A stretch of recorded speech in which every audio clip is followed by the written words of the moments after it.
I guess one of the difficulties is about delivery of a genetic therapy. So I'm speaking from the perspective of someone who's taken part in a clinical trial for a genetic therapy some years ago. But from what I understood of the trial I took part in, a lot of the problem wasn't necessarily about could we correct someone's genetics, but it's how to actually deliver that in a safe and repeatable way, because the trouble is actually getting the good genes into the into our cells. And I mean that trial was an inhaled thing which didn't use a virus. It used a different delivery mechanism, but ultimately was still inhaled. So one of the great things about Kaftrio is that it does all the cells in our body, whereas is a genetic therapy that you inhale going to be able to have that same, achieve that same outcome? And I think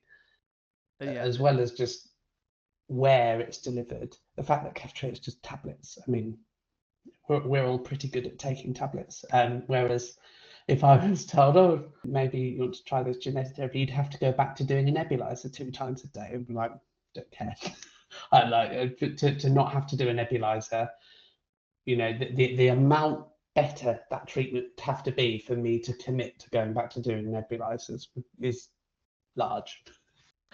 So I think a lot of the challenges around genetic therapies isn't just the science of the gene editing, but it's the actual how to get it physically working on people.